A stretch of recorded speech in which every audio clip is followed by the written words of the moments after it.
So you can learn to manage your mind through this. But there are another thought form that we have which interferes with our life is chittam, aspect of thinking, memories. Chittam, memories, storehouse of memories. Any of you studied a bit of psychology, you know how much memories affect present, unconscious, conscious, subconscious. The whole field of psychology is based on memories as well. So memory, chittam. Chittam is one more. And there is one last thought which claims all the other thoughts, called ahankara, the egoic sense of individuality. Actually, all the problems are associated with that I.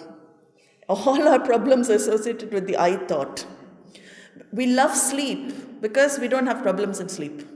In fact, the Vedanta says you are yourself in sleep. That's why nobody likes to be woken up. I don't know anybody who comes, you wake them up.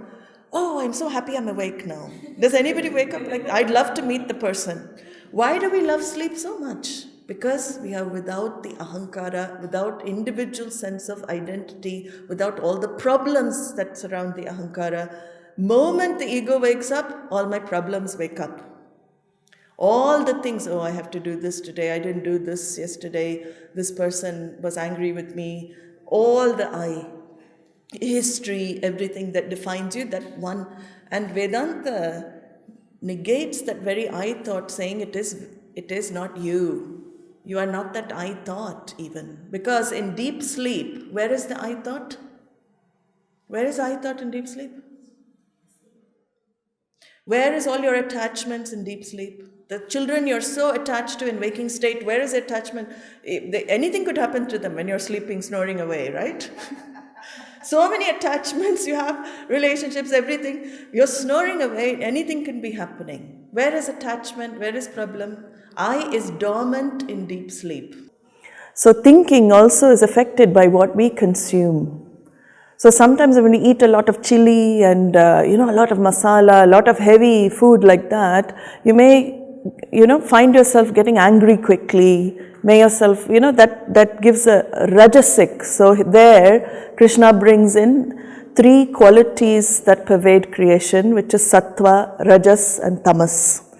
Sattva is the very calm, peaceful quality. So when the mind is at peace, it is content, it is happy to be with itself, then we call that a sattvic mind. So sattvic thinking. When the mind is very, very active, you can't sit still, you have to do something, or you're given to very strong emotions, that is rajas.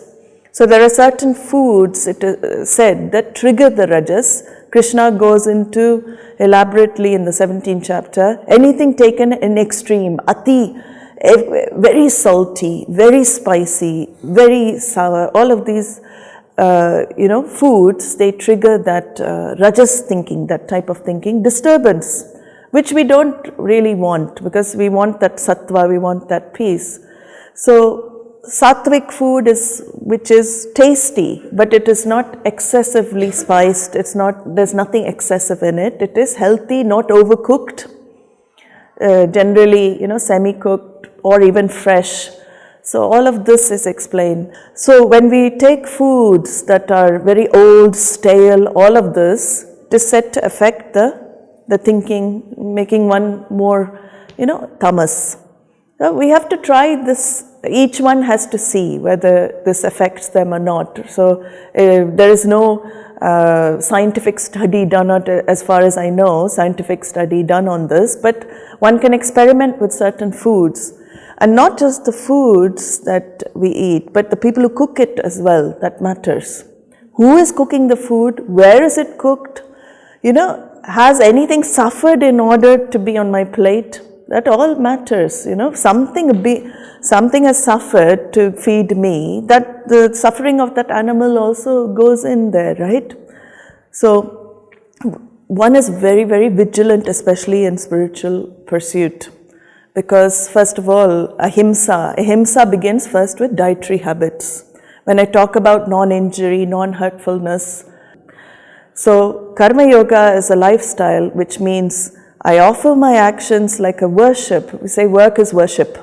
So this is the karma yoga, the attitude of a person practicing this technique. It's a technique. I offer my actions to the one, to anyone. I know that the divine is taking care. Whatever activity I do, 100% I put in. Yes, I do expect result. I put in all my effort. But when things don't go my way, how do I accept the results? I say they're from the altar of Ishvara. Ahankara, if you want to reduce that individual sense of I, the best way is through service. That's why we also say service to man, a service to God. Manav Seva, Madhav Seva. It comes all over the place because what is, if you go to an ashram, why are you put to service? What is service?